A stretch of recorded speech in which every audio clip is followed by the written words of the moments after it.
오늘 우리의 주님의 말씀은 에베소서 1장 1절로 2절까지 말씀, 신약성경 310쪽입니다. 함께 읽도록 하겠습니다. 하나님의 뜻으로 말미암아 그리스도 예수의 사도된 바울은 에베소에 있는 성도들과 그리스도 예수 안에 있는 신실한 자들에게 편지하노니, 하나님 우리 아버지와 주 예수 그리스도로부터 은혜와 평강이 너희에게 있을지어다. 아멘. 나에게 계시는 하나님의 말씀입니다. 성경을 읽고 믿음으로 선포하시겠습니다. 같이 합니다. 나는 성령님께 순종합니다. 나는 이웃에게 복음을 전합니다. 나는 이웃을 섬깁니다. 할렐루야. 많은 사람들이 하나님 행하신 기적을 꿈꿉니다. 하나님 나에게도 기적을 주세요. 나에게도 능력을 주세요. 그런데 중요한 게 있습니다. 순종하면 기적은 나타납니다. 할렐루야. 믿고 구하는 자, 그 사람에게 하나님의 능력은 나타납니다. 홍해를 향하여 손을 들어 기도하라, 외쳐라, 부르짖으라 라고 말할 때 이게 말이 되는 일이 아닙니다. 아니, 내가 손을 들은다고 해서 저 홍해를 향해 손을 뻗친다고 해서 어떻게 저 홍해가 무슨 일이 일어나겠습니까? 바다잖아요. 바다가 무슨 일이 이루어지겠습니까? 이건 말도 안 돼요. 그런데 모세가 순종하여 손을 내밉니다. 내밀 때에 하나님께서 동풍, 마른 바람을 통하여서 동쪽에서 불어오는 바람, 반대편에서 불어오는 바람을 통하여 그 홍해의 길을 여셨다는 사실입니다. 하나님께서 모세를 통하여 반석을 치라 할 때 반석을 치며 명령할 때에 그 반석에 불이 터져 나옵니다. 아니 어떻게 반석에서 불이 나옵니까? 있을 수 없는 일인데 순종하여 나아갈 때 기적은 나타납니다. 우리의 삶에서도 안 돼요.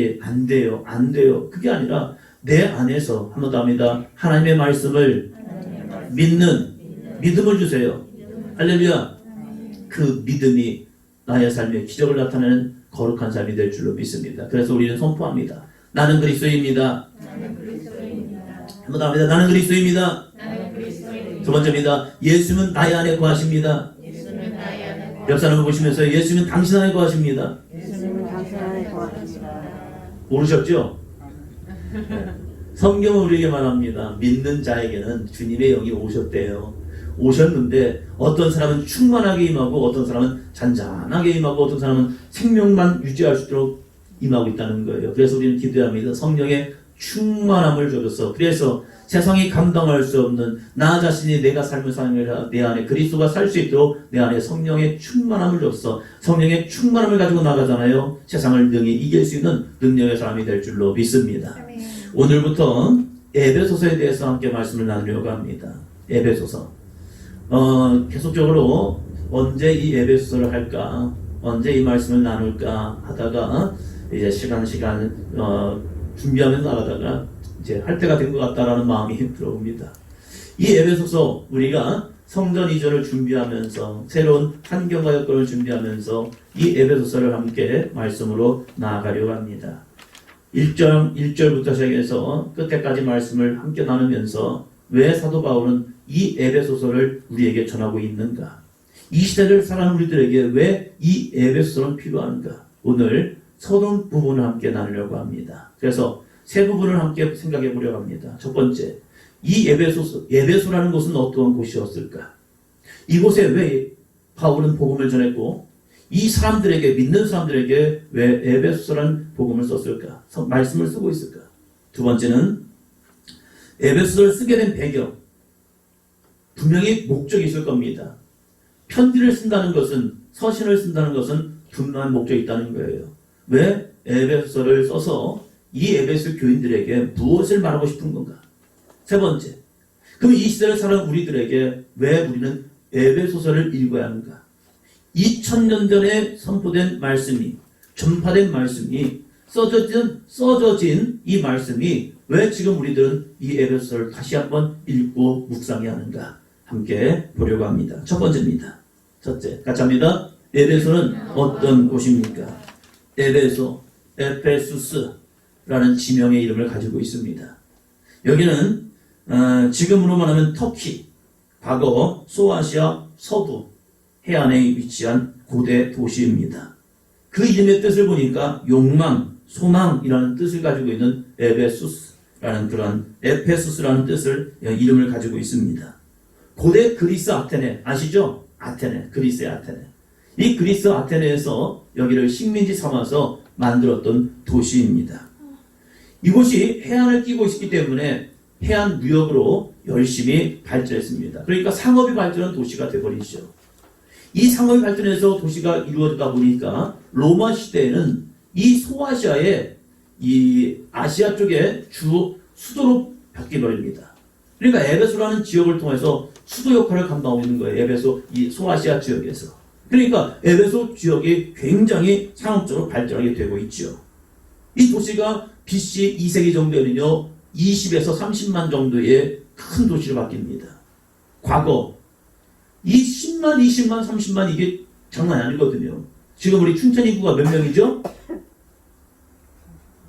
몰라도 되지만 좀 그래도 우리 춘천 인구가 몇 명인가 대충 아시기 바랍니다. 28만 정도 되고 있습니다.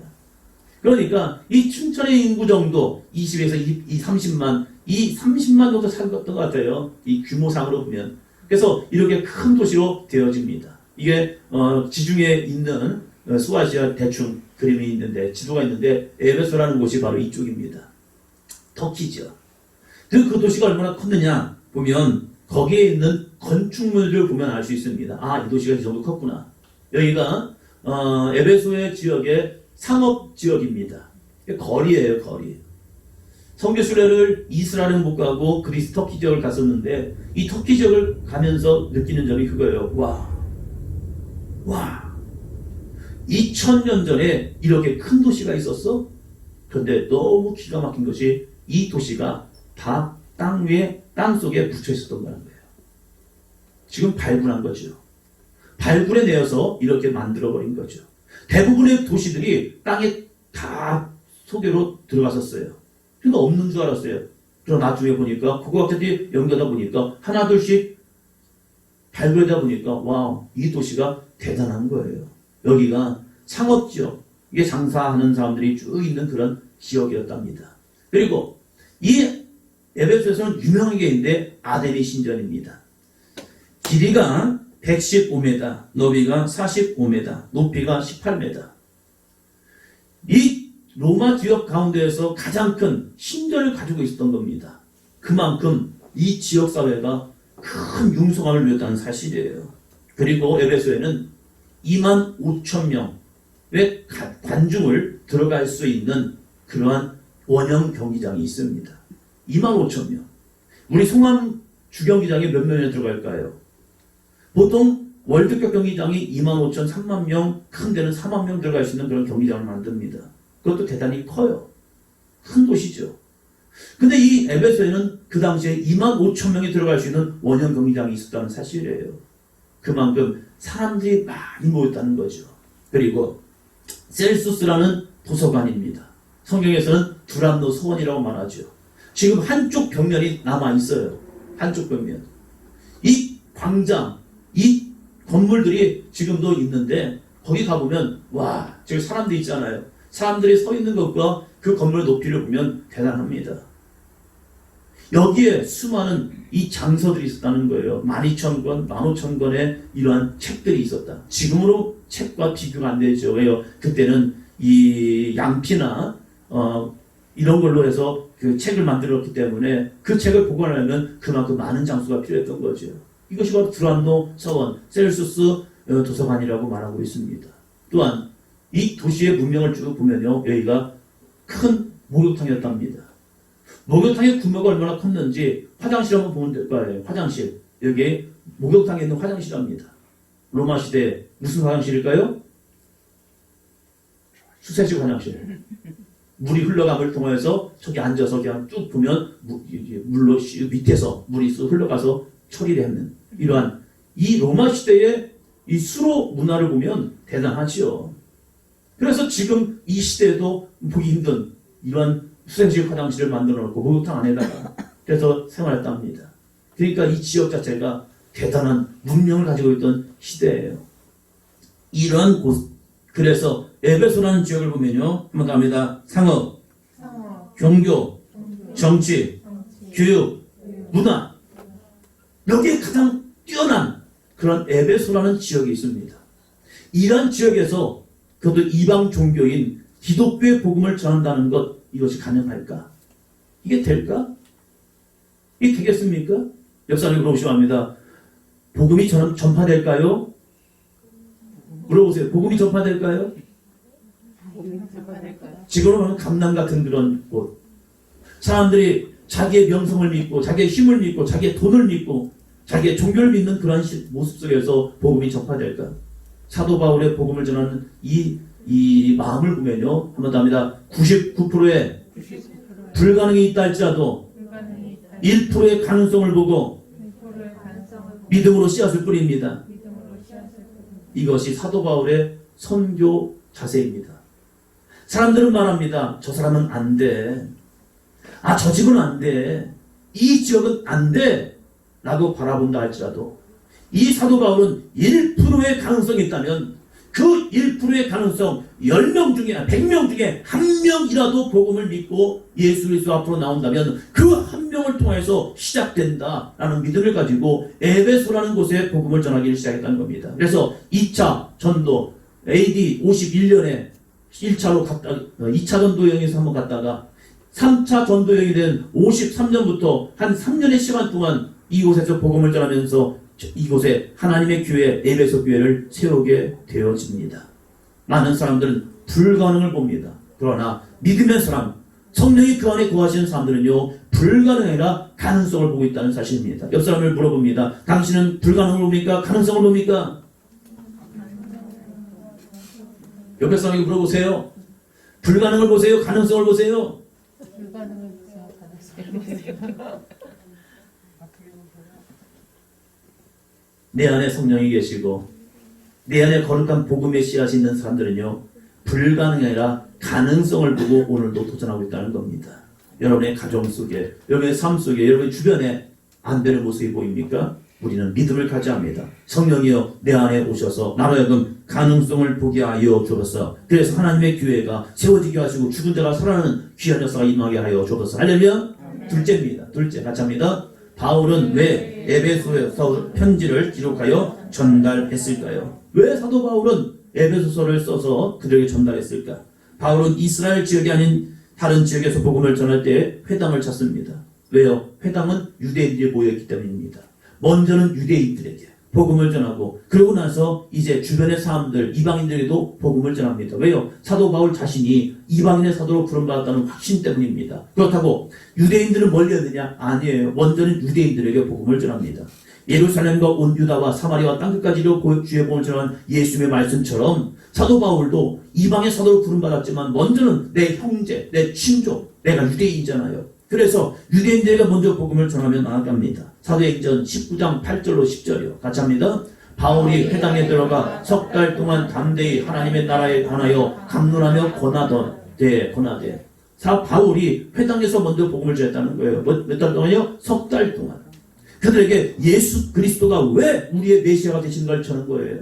그래서 예수님을 왜 믿어야 하는 걸 열심히 전했는데 결과가 좋지 않았어요. 결과 볼까요? 9절이요. 어떤 사람들은 마음이 굳어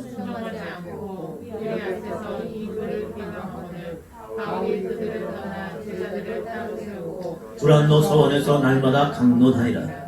어떤 사람들이 마음이 굳어버렸다는 거예요. 순종하지 않습니다. 그리고 또 무리 앞에서 이 돌을 비방합니다. 이거 잘못됐다고 막 핀잔합니다. 그랬더니 사도 바울이 전하다가 안 되니까 거기에 몰입한 것이 아니라 다시 또 다른 곳에 복음을 전하기 시작합니다. 그것이 바로 두란노 서원이었다는 겁니다. 셀수스 도서관이요. 거기서 복음을 전할 때 어떻게 전했느냐? 10절입니다. 같이요. 2해 동안 엘라이나 다 주의 말씀을 듣더라. 이 도서관에서 말씀을 드렸더니 거기에 있는 사람들 유대인이나 헬라이나 다 주의 말씀을 듣기 시작한 겁니다. 듣지만 듣는 거 끝나는 사람도 있지만 듣고 변화된 사람도 있었다는 겁니다. 지금 우리가 함께 하나님의 말씀을 듣습니다. 하나님의 말씀을 들을 때 우리에게 듣는 것을 끝나지 말고 우리의 심령을 변화시키는 하나님의 거룩한 생명의 말씀 되기를 주의 이름으로 축원합니다. 이 에베소 교회가 복음을 전해서 교회가 세워지니까 이 두 부류가 생긴 거예요. 유대인과 이방인들이요. 이들이 함께 교회를 세워나갑니다. 자, 이방인과 유대인들 하나의 공동체를 이루며 나아갈 때 이것이 쉬운 일일까? 문화와 습성이 다릅니다. 생활 방식이 다릅니다. 유대인들은요, 선민 의식을 통해서 자기들만 구원받는 줄 알았어요. 그런데 이방인들도 복음으로 들어오는 겁니다. 이게 감당이 잘 안 되는 거예요. 이방인들은 나와 지금까지 상관없던 말씀을 듣고 그들이 변화된 겁니다.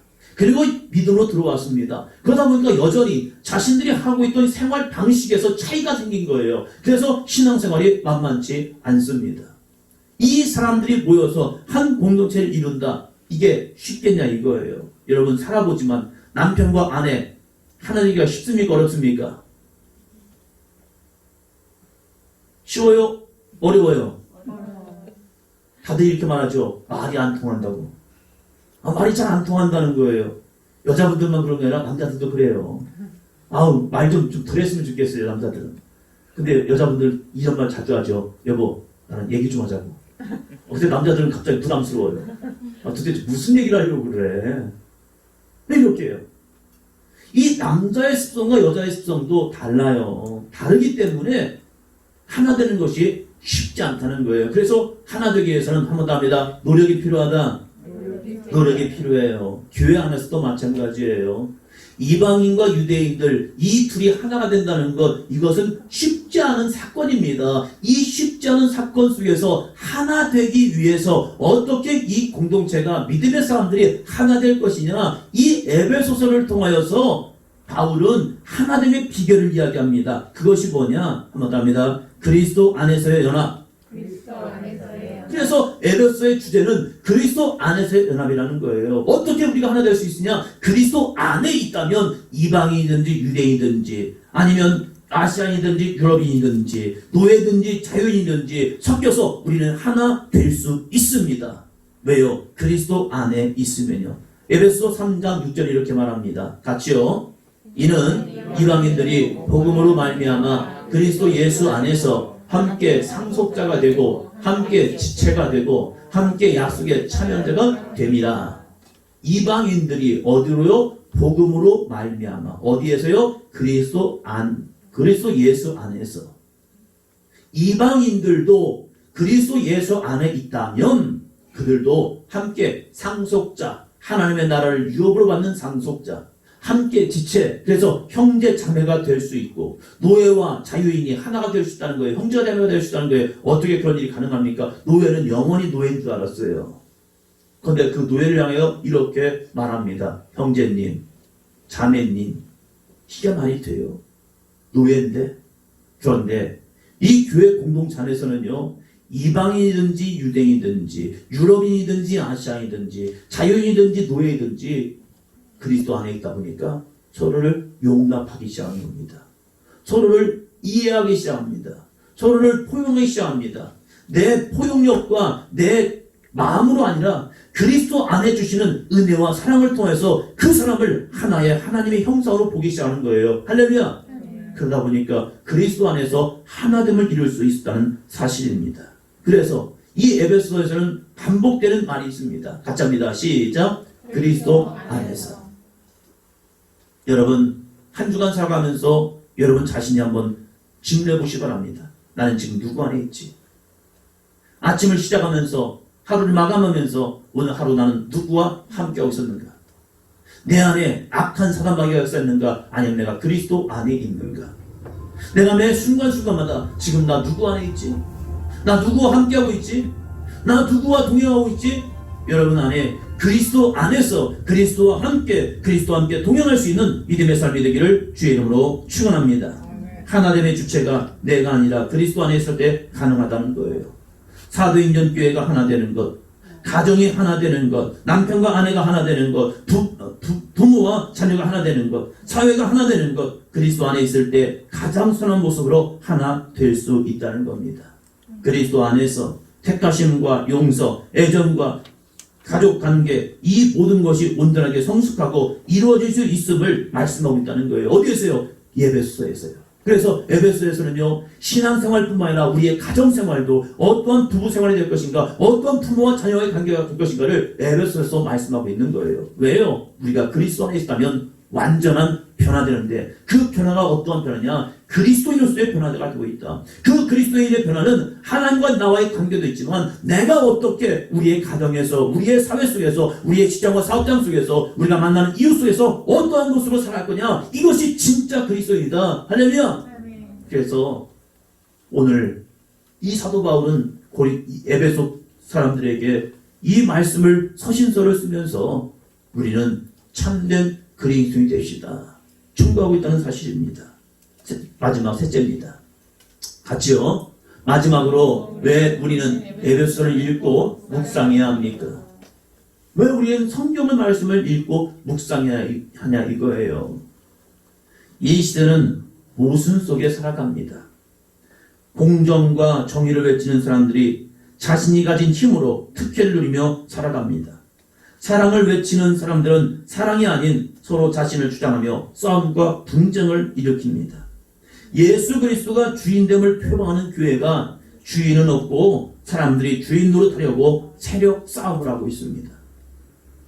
사랑을 꿈꾸며 시작한 가정들은 반감과 상처, 서로 다른 모습을 고쳐나가지 못하고 이혼의 아픔으로 자신뿐만 아니라 자녀들까지 고통을 줍니다. 개인들에게는 미래에 대한 소망을 잃어버리고 무의미하게 그저 하루하루를 즐기며 살아가려고 하고 있습니다. 이러한 시대 속에서 치유하고 회복하는 것은 다른 것이 아니라 바로 예수 그리스도라는 사실입니다. 예수 그리스도가 들어가고 예수 그리스도로 변화되고 예수 그리스도로 나이가 죽고 내 안에 예수님이 살아난다면 분명히 그 땅 가운데는 치유와 회복과 능력과 권능이 나타날 줄로 믿습니다. 그래서 사도 바울은 에베소서 1장 3절에 이렇게 말합니다. 같이요. 찬송하리로다. 하나님 곧 우리 주 예수 그리스도의 아버지께서 그리스도 안에서 하늘에 속한 모든 신령한 복을 우리에게 주시되, 하늘에 속한 신령한 복을 주시겠다는 거예요. 그것이 영적인 복만이 아니에요. 하늘에서 내려오는 육적인 복도 있습니다. 할렐루야. 부자는 어디서 만들어지지 않대요? 하늘에서 만들어지지 않대요. 그냥 이루어지지 않는데요. 하늘의 신령한 복이라는 것이 단순히 영적인 복뿐만 아니라 육적인 복도 마찬가지예요. 하나님이 아브라함을 복 주시니까 그가 복 있는 사람이 되는 거지 스스로 복이 만들어지지 않는 거예요. 저는 우리 사도행전 교회가 여러분의 삶에서 하늘에 속한 모든 신령한 복, 영혼, 육의 거룩한 복이 있기를 주의 이름으로 축원합니다. 그래서 육적인 복도 임하고 건강의 복도 임하고 물질의 복도 임하고 영적으로 주님과의 교통의 교제도 임하고 여러분의 영적 자심, 영적 정체성이 커나감을 통하여 세상에 어떠한 누가 나에게 저주하고 욕한다 할지라도 거기에 휘둘리지 말고 담대히 나는 하나님의 사람으로서 복음을 전하며 그리스도의 능력을 전할 수 있는 저와 여러분이 되시기를 주의 이름으로 축원합니다. 7절에 보니까 이렇게 말합니다. 같이요. 우리는 그리스도 안에서 그의 은혜의 풍성함을 따라 그의 피로 말미암아 속량 곧 죄사함을 받았느니라. 온전한 회복과 치유는요, 나부터 그리스도 안에 하늘에 속한 신령한 복, 내가 바로 예수 그리스도의 죄사함의 은혜를 경험할 때에 나부터 회복됩니다. 나 자신을 찾지 못하기 때문에, 내가 누구인가를 알지 못하기 때문에, 내가 죄에 매였기 때문에 나부터 나 자신을 사랑하지 못해요. 왜요? 나 자신을 보니까 너무 부족한 것 같아요. 연약한 것 같아요. 내 외모를 보고 내 속사람을 보고 나의 영적인 삶을 보니까 늘 부족한 것 같아서 스스로를 저주하고 살아가는 이 땅의 모습이 있잖아요. 내가 무엇을 할 것인가를 바라보지 못하고 다른 사람에게 피해를 주며 다른 사람 탓이라고 핀잔하며 살아가는 인생도 있잖아요. 아담이 범죄하지 않을 때는 하와를 바라보는 순간 그 하와를 향해서 뼈 중에 뼈, 살 중에 살이라 고백합니다. 그러나 죄가 들어오니까 모든 것이 네 탓이래요. 너 때문이야. 너 때문이야. 왜요? 죄가 그 안에 들어왔기 때문에 그래요. 그러나 예수 그리스도를 통해서 죄의 속죄함, 속량, 곧 죄사함을 받으니까 어떻게 변화됩니까? 이것이 나의 허물인 줄 깨닫게 되는 거예요. 내 허물임을 깨닫고 내가 주님 앞에 회개하고 구원받을 때에 내 안에서 주님의 용서를 얻는 순간 나는 참된 자유를 누리게 됩니다. 할렐루야. 그 자유를 통하여 다른 사람을 이해하고 용납하고 포용해주고 그를 위해 기도하는 사람이 되는 거죠. 그때에 사람과 사람과의 관계가 회복된다는 사실입니다. 먼저는 한 번 더 합니다. 나부터 죄를 이길 때에 할렐루야. 내 안에 오는 죄, 내 안에 오는 미움, 시기, 질투 이 모든 것을 먼저 이길 때에 내 안에서 죄가 떠나갈 순간 나는 주님의 사람으로 참된 자유로 거듭나게 되고 그 자유를 통해서 여러분의 가정을 치유하고 나 자신을 치유하고 이 교회를 치유하며 회복하며 하나님의 영광을 증거할 수 있는 귀하고 된 삶이 될 줄로 믿습니다. 이 땅을 분열케 하는 악한 사단 마귀를 주님 안에서 담대히 싸워 승리함을 통해서 이 땅의 회복과 여러분의 가정과 교회에 또한 여러분의 삶에 아름다운 치유가 일어나는 거룩한 한 주간의 삶이 되기를 주의 이름으로 축원합니다. 우리가 이 예배소를 쭉 말씀을 하면서 끊임없는 질문 한번 더 합니다. 그리스도 안에서 나는 지금 그리스도 안에 있는가? 나는 지금 그리스도 안에 있는가? 나의 지금 그리스도 안에 있는가? 이 거룩한 질문을 함께 나감을 통해서 여러분의 삶이 참된 그리스도인으로 여러분의 삶 속에 치유와 회복과 이 땅을 치유하고 회복하는 거룩한 삶이 되기를 주의 이름으로 축원합니다.